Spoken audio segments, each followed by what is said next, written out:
ನಮಸ್ಕಾರ. ಇಂದು ಒಟ್ಟು 3 ಪ್ರಶ್ನೆಗಳಿಗೆ ಉತ್ತರವನ್ನು ಮತ್ತೆ ಕೊನೆಯಲ್ಲಿ ಒಂದು ಕಥೆಯನ್ನು ನೋಡೋಣ. ಮೊದಲನೇ ಪ್ರಶ್ನೆ, ಹಳ್ಳಿಗಳಲ್ಲಿರುವವರು ಒಳ್ಳೆಯ ದಿನಚರಿ ಮತ್ತು ಒಳ್ಳೆಯ ಆಹಾರ ತೆಗೆದುಕೊಳ್ಳುವವರಿಗೂ ಕೂಡ ಗ್ಯಾಸ್ ಅಸಿಡಿಟಿಯ ಸಮಸ್ಯೆಗಳು ಬಿಡ್ತಾ ಇಲ್ಲ. ಇದು ಯಾಕೆ ಇಷ್ಟು ಕಾಮನ್ ಆಗ್ತಿದೆ? ಎರಡನೆಯ ಪ್ರಶ್ನೆ, ಸಿಟ್ಟನ್ನು ಕಡಿಮೆ ಮಾಡ್ಕೊಳ್ಳಿಕ್ಕೆ ಏನು ಮಾಡಬೇಕು? ಇಲ್ಲಿ ನಾನು ಕೇವಲ ಸಿಟ್ಟೊಂದೇ ಅಲ್ಲ, ಕಾಮ, ಮದ, ಲೋಭ, ಮೋಹ, ಮತ್ಸರ ಇದೆಲ್ಲದಕ್ಕೂ ಅನುಕೂಲ ಆಗುವಂಥ ಉತ್ತರ ಹೇಳಲಿಕ್ಕೆ ಪ್ರಯತ್ನ ಮಾಡ್ತೇನೆ. ಮೂರನೇದು, ಸುಮಾರು 1 ತಿಂಗಳ ಹಿಂದೆ ಕಣಗಲೆ ಹೂವು ತಿಂದು ಕೇರಳದ ನರ್ಸ್ ಒಬ್ಬರ ಸಾವಾಗಿತ್ತು.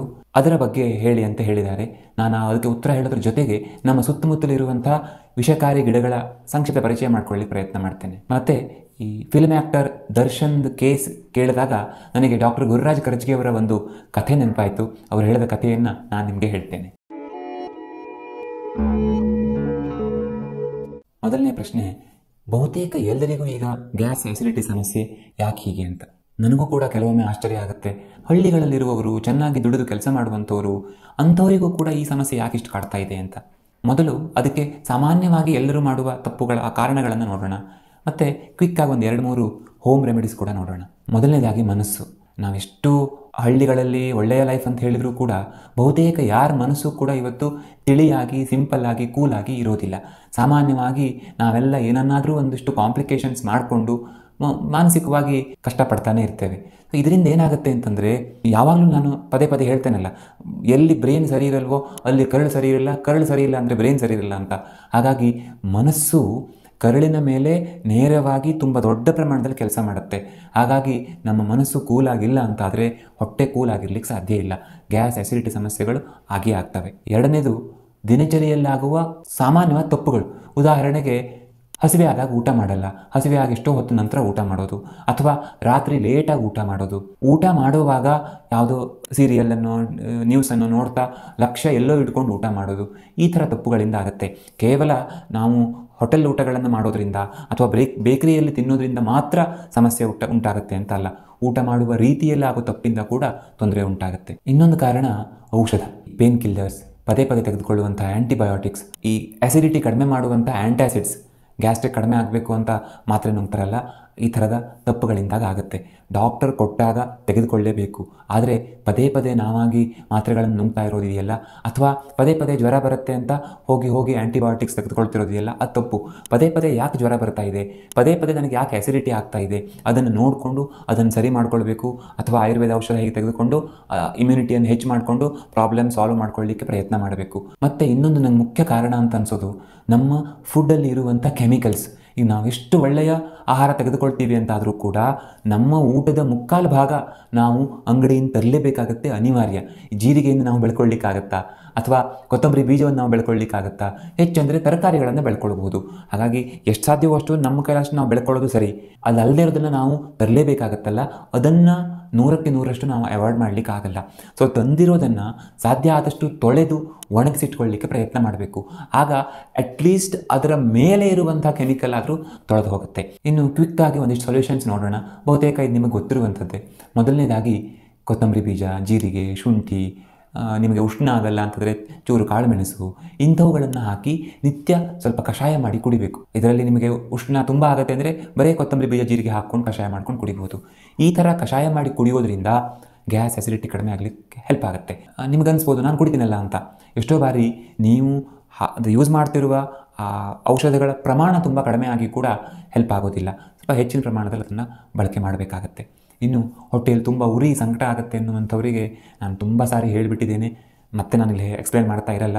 ಈಗ ನಿಮಗೆ ಬೇಕು ಅಂತಾದರೆ ಕಾಮೆಂಟ್ ಮಾಡಿ, ಸಾಧ್ಯ ಇನ್ನೊಂದು ಸಪ್ರೇಟ್ ವೀಡಿಯೋ ಮಾಡಿ ಅದನ್ನು ಇನ್ನೂ ಡೀಪಾಗಿ ಎಕ್ಸ್ಪ್ಲೇನ್ ಮಾಡಲಿಕ್ಕೆ ಪ್ರಯತ್ನ ಮಾಡ್ತೇನೆ.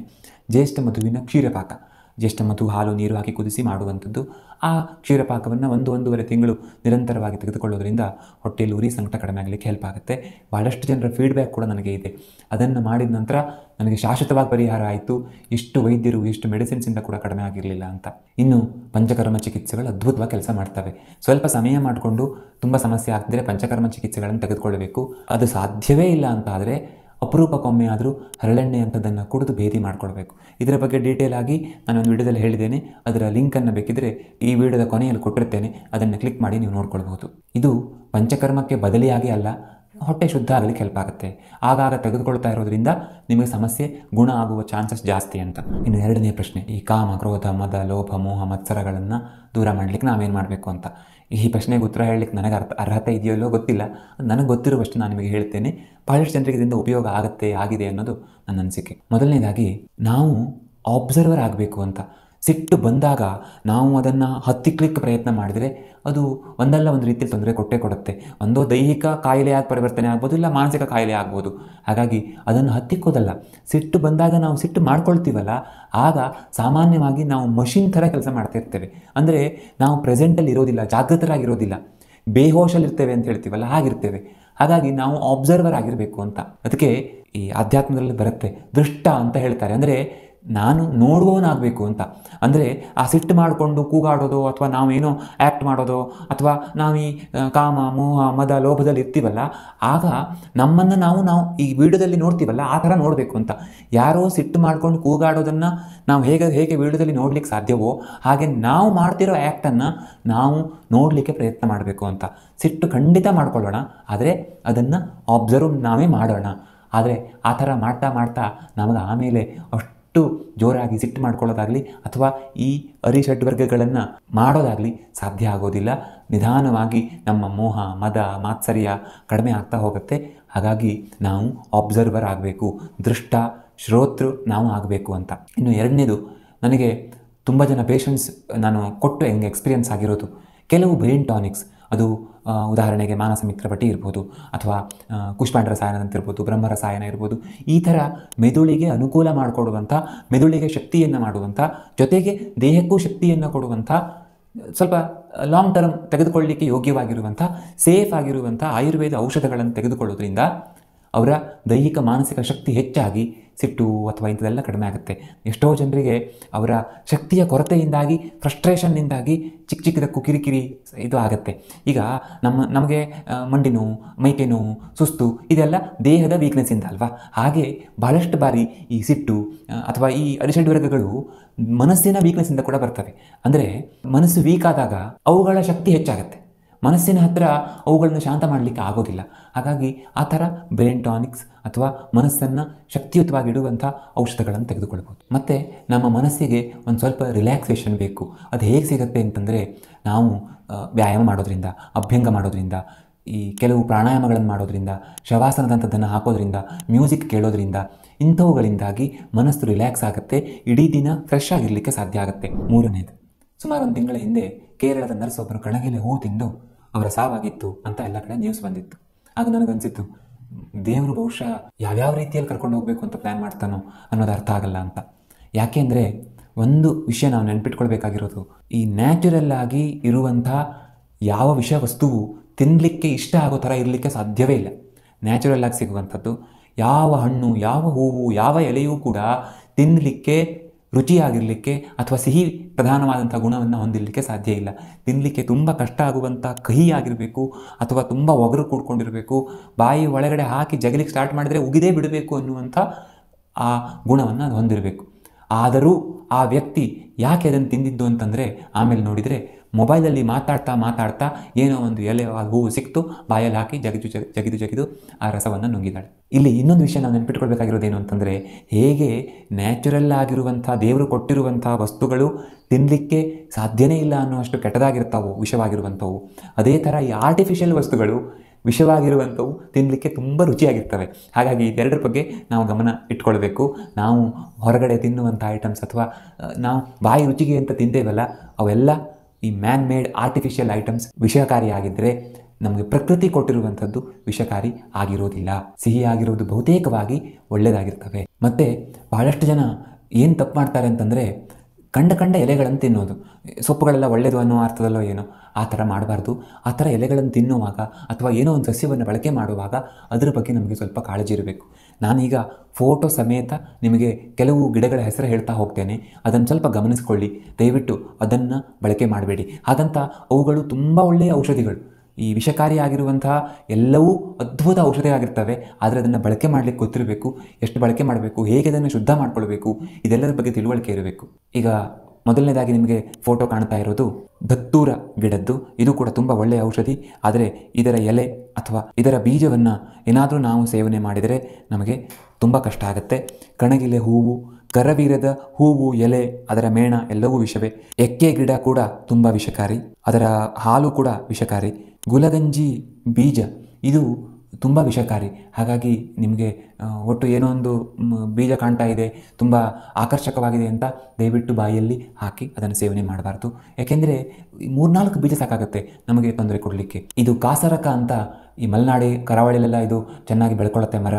ಇದರ ಬೀಜ ಯಾವುದೇ ಕಾರಣಕ್ಕೂ ನಾವು ಸೇವನೆ ಮಾಡಬಾರ್ದು. ಇನ್ನು ಡಾಕ್ಟರ್ ಗುರುರಾಜ್ ಕರಜಗಿ ಅವರು ಹೇಳಿದಂಥ ಒಂದು ಕತೆ. ಒಂದು ಊರಿನಲ್ಲಿ ಒಬ್ಬ ದೊಡ್ಡ ಶ್ರೀಮಂತ ಇದ್ದಂತೆ. ತುಂಬ ಕರುಣಾಳು ಆಗಿದ್ದ, ತುಂಬ ಒಳ್ಳೆ ಮನುಷ್ಯ ಆಗಿದ್ದ. ಅದೇ ಊರಿನಲ್ಲಿ ಒಬ್ಬ ಅತ್ಯಂತ ಬಡ ಮನುಷ್ಯ ಇದ್ದಂತೆ. ಅವನು ವಯಸ್ಸಿನಲ್ಲಿ ಚಿಕ್ಕವನಾದರೂ ಕೂಡ ಅವನ ಆರೋಗ್ಯದ ಸಮಸ್ಯೆಯ ಕಾರಣದಿಂದಾಗಿ ಅವನಿಗೆ ಸರಿಯಾಗಿ ದುಡಿಲಿಕ್ಕೆ ಆಗ್ತಾ ಇರಲಿಲ್ಲ. ಇದರಿಂದಾಗಿ ಅವನಿಗೆ ತುಂಬ ಬಡತನ ಇತ್ತು ಅವನ ಮನೆಯಲ್ಲಿ. 1-2 ದಿನ ಅವನಿಗೆ ಊಟಕ್ಕೆ ಕೂಡ ಇಲ್ಲ ಅನ್ನುವ ಪರಿಸ್ಥಿತಿ ಬಂದ್ಬಿಡ್ತಂತೆ. ಯಾರ ಹತ್ರ ಹೋಗಿ ಬೇಡಲಿಕ್ಕೆ ಅವನಿಗೆ ನಾಚಿಕೆ.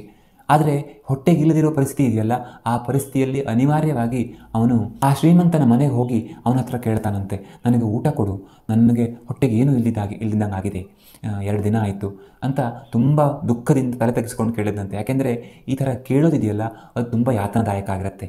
ಆ ಹಸಿವಿಗಿಂತ ಆ ದೈನ್ಯತೆ ಹೆಚ್ಚು ಹಿಂಸೆಯನ್ನು ಕೊಡುತ್ತೆ. ಅದನ್ನು ಗಮನಿಸಿದಂಥ ಆ ಶ್ರೀಮಂತ ಆಯ್ತಾನಲ್ಲ, ಅವನು ಆಯಿತು ಊಟ ಮಾಡೋಣ, ನಾವಿಬ್ಬರೂ ಸೇರಿ ಊಟ ಮಾಡೋಣ ಅಂತ ಹೇಳಿ ತನ್ನ ಆಳುಗಳಿಗೆ ಹೇಳಿದಂತೆ, 2 ಊಟ ತಗೊಂಡು ಬನ್ನಿ ಅಂತ.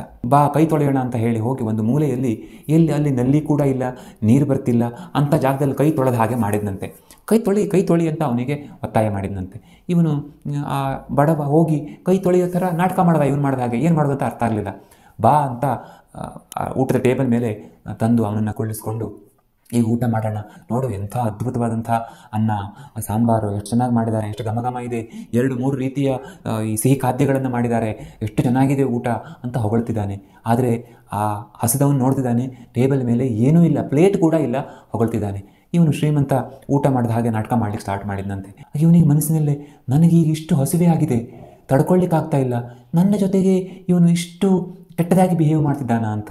ಸಾಮಾನ್ಯವಾಗಿ ಆ ಒಂದು ಕಂಡೀಷನ್ನಲ್ಲಿ ಹೇಗೆ ಫೀಲ್ ಆಗುತ್ತೆ ಅಂದರೆ ಇವನನ್ನು ಸಾಯಿಸೇ ಬಿಡೋಣ ಅಂತ. ಆದರೆ ಅವನು ಇದರಲ್ಲಿ ಏನೋ ಇರಬೇಕು, ಇಷ್ಟು ಹೊತ್ತು ನಾನು ಹಸ್ಕೊಂಡಿದ್ದೇನೆ, ಇನ್ನೇನು ಮಾಡೋದು, ಒಂದು ಸ್ವಲ್ಪ ಹೊತ್ತು ನಾಟಕ ಮಾಡೋಣ ಅಂತಾರೇ, ಇದು ಒಂದು ಆಟ ಅಂತ ಅಂದ್ಕೊಳ್ಳೋಣ ಅಂತ ಅವನ ವಿವೇಕವನ್ನು ಅವನು ಬಳಕೆ ಮಾಡಿ ಅವನು ಊಟ ಮಾಡಿದ ಹಾಗೆ ನಾಟಕ ಮಾಡಲಿಕ್ಕೆ ಸ್ಟಾರ್ಟ್ ಮಾಡಿದಂತೆ. ಆಗ ಊಟ ಆಯಿತು ಅಂತ ಶ್ರೀಮಂತ ಕೇಳಿದಂತೆ, ಊಟ ಹೇಗಿತ್ತು ಅಂತ. ಆಗ ಅವನು ಬಡವ ಹೇಳಿದಂತೆ, ನೀವು ಯಾಕೆ ಹೀಗೆ ಮಾಡ್ತಿದ್ದೀರಿ ಅಂತ ನನಗೆ ಅರ್ಥ ಆಗ್ತಾ ಇಲ್ಲ. ನೀವು ನಾಟಕ ಮಾಡಿದ್ರಿ, ನಾನು ಆಟದ ಥರ ನಾಟಕ ಮಾಡಿದೆ.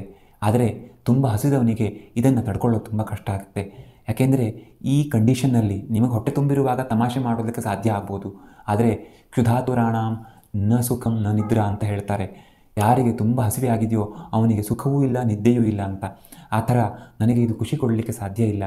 ಇರಲಿ, ನನ್ನ ಜೊತೆಗೆ ನೀವು ಹೀಗೆ ಮಾಡಿದರೆ ನನಗೆ ತೊಂದರೆ ಇಲ್ಲ, ನಾನು ಹೇಗೋ ಬದುಕ್ಕೊಳ್ಬೋದು. ಆದರೆ ದಯವಿಟ್ಟು ಇನ್ಯಾರ ಜೊತೆಗೂ ಈ ಥರ ಮಾಡಬೇಡಿ ಅಂತ ಹೇಳಿದಂತೆ. ಆ ಶ್ರೀಮಂತ ಅವನ ಆಳುಗಳ ಹತ್ರ ಊಟ ತಗೊಂಡು ಬನ್ನಿ ಈಗ ಅಂತ ಹೇಳಿದಂತೆ. ಆಗ ನಿಜವಾದ ಊಟ ಬಂತು. ಇಬ್ಬರೂ ಖುಷಿಯಾಗಿ ಊಟ ಮಾಡಿದರು.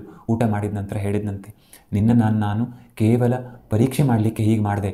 ನಿನ್ನ ವಿವೇಕ ಮತ್ತು ತಾಳ್ಮೆ ಎಷ್ಟರ ಮಟ್ಟಿಗೆ ಇದೆ ಅನ್ನೋದನ್ನು ಪರೀಕ್ಷೆ ಮಾಡಬೇಕಿತ್ತು. ನಿನಗೇನು ಈಗ ರೋಗ ಎಲ್ಲ ಇದೆಯಲ್ಲ, ಅದನ್ನು ಗುಣಪಡಿಸಲಿಕ್ಕೆ ಏನು ಬೇಕೋ ಎಲ್ಲ ಹಣವನ್ನು ನಾನು ಕೊಡ್ತೇನೆ. ಅದು ಗುಣ ಆದ ತಕ್ಷಣ ನೀನು ನನ್ನ ಈ ಎಲ್ಲ ಆಸ್ತಿ ಇದೆಯಲ್ಲ ಅದಕ್ಕೆ ನೀನು ಮ್ಯಾನೇಜರ್ ಆಗಿರಬೇಕು. ನಿನ್ನಷ್ಟು ವಿವೇಕ ಮತ್ತು ತಾಳ್ಮೆ ಇನ್ಯಾರಿಗೂ ಇರಲಿಕ್ಕೆ ಸಾಧ್ಯ ಇಲ್ಲ. ಹಾಗಾಗಿ ನೀನು ಇನ್ನು ಮುಂದೆ ಜೀವನ ಪರ್ಯಂತ ಸುಖವಾಗಿ ಬದುಕು ಅಂತ. ಈ ದರ್ಶನ್ ಕೇಸ್ ಕೇಳಿದಾಗ ನನಗೂ ಹಾಗೆ ಅನಿಸ್ತು. ವಿವೇಕ ಮತ್ತು ತಾಳ್ಮೆ ಇದ್ದಿದ್ದರೆ ಬಹುಶಃ ಇಷ್ಟು ವರ್ಷ ಹೇಗೆ ಒಂದು ಸುಖದ ಜೀವನವನ್ನು ಅಥವಾ ಈ ಪಾಪ್ಯುಲಾರಿಟಿಯ ಜೀವನವನ್ನು ಆ ಆ್ಯಕ್ಟರ್ ಬದುಕಿದ್ನೋ ಅದೇ ಥರ ಬದುಕಲಿಕ್ಕೆ ಆಗ್ತಿತ್ತು. ಆದರೆ ವಿವೇಕ ಮತ್ತು ತಾಳ್ಮೆ ಇಲ್ಲದೆ ಇರುವಂಥ ಮನುಷ್ಯ ಎಷ್ಟೇ ದೊಡ್ಡ ಹುದ್ದೆಯಲ್ಲಾಗಲಿ ಅಥವಾ ಎಷ್ಟೇ ಎತ್ತರದಲ್ಲಿ ಇದ್ದರೂ ಕೂಡ ಅವನು ಚಿಕ್ಕ ವಿಷಯಕ್ಕೂ ಇನ್ನೊಬ್ಬರ ಭವಿಷ್ಯವನ್ನೂ ಹಾಳು ಮಾಡ್ತಾನೆ, ಜೊತೆಗೆ ತನ್ನ ಭವಿಷ್ಯವನ್ನೂ ಹಾಳು ಮಾಡ್ಕೊಳ್ತಾನೆ. ನಮಗೂ ಕೂಡ ನಮ್ಮ ಜೀವನವನ್ನು ಒಂದು ಸಲ ಹಿಂದೆ ತಿರುಗಿ ನೋಡಿದರೆ ನಾನು ಎಷ್ಟೋ ಕಡೆ ವಿವೇಕ ಮತ್ತು ತಾಳ್ಮೆಯನ್ನು ಕಳೆದುಕೊಂಡು, ವಿವೇಕ ಅಂತಂದರೆ ಈ ವಿಂಗಡಿಸುವ ಶಕ್ತಿ ಅಂತ, ಸಂಸ್ಕೃತದಲ್ಲಿ ವಿವೇಕ ಅನ್ನೋ ಶಬ್ದದ ಅರ್ಥ ವಿವೇಚನೆ ಅಂತ. ಅಂದರೆ ಯಾವುದು ಕೆಟ್ಟದ್ದು ಯಾವುದು ಒಳ್ಳೆಯದು ಅನ್ನೋದನ್ನು ಅರ್ಥ ಮಾಡಿಕೊಳ್ಳುವ ಕೆಪಾಸಿಟಿ ಇಲ್ಲದೇನೆ, ಮತ್ತು ಸ್ವಲ್ಪ ಪ್ರೆಸೆಂಟಲ್ಲಿದ್ದು ಅಥವಾ ಸ್ವಲ್ಪ ತಾಳ್ಮೆ ಇಲ್ಲದೇನೆ ಸಡನ್ನಾಗಿ ಆ್ಯಕ್ಟ್ ಮಾಡಲಿಕ್ಕೆ ಹೋಗಿ ನಮ್ಮ ಜೀವನದಲ್ಲಿ ತಪ್ಪು ತಿರುವುಗಳಿಗೆ ಹೋಗಿಬಿಡ್ತೇವೆ. ಅಟ್ಲೀಸ್ಟ್ ಆಗಿದ್ದೇ ಆಗೋಯ್ತು ಅಂತ ಇನ್ನು ಮುಂದಾದರೂ ನಾವು ವಿವೇಕ ಮತ್ತು ತಾಳ್ಮೆಯಿಂದ ಬದುಕಿ ಪ್ರಯತ್ನ ಮಾಡಬೇಕು ಅಂತ. ಇದರ ಬಗ್ಗೆ ನಿಮ್ಮ ಅನಿಸಿಕೆ ಏನು? ದಯವಿಟ್ಟು ಕಾಮೆಂಟ್ ಮಾಡಿ ತಿಳಿಸಿ. ಯಾಕೆಂದರೆ ಇವತ್ತಿಗೆ ಅಥವಾ ಇವತ್ತಿನ ಯುವಕರಲ್ಲಿ ವಿವೇಕ ತಾಳ್ಮೆ ಎರಡೂ ತುಂಬ ಕಡಿಮೆ ಆಗ್ತಿದೆ. ಅಂಥವರಿಗೆ ನಿಮ್ಮಂಥವರ ಸಜೆಷನ್ಸ್ ಬೇಕೇ ಬೇಕು. ಮುಂದಿನ ವಿಡಿಯೋದಲ್ಲಿ ಮತ್ತೆ ಸಿಗೋಣ. ಧನ್ಯವಾದ.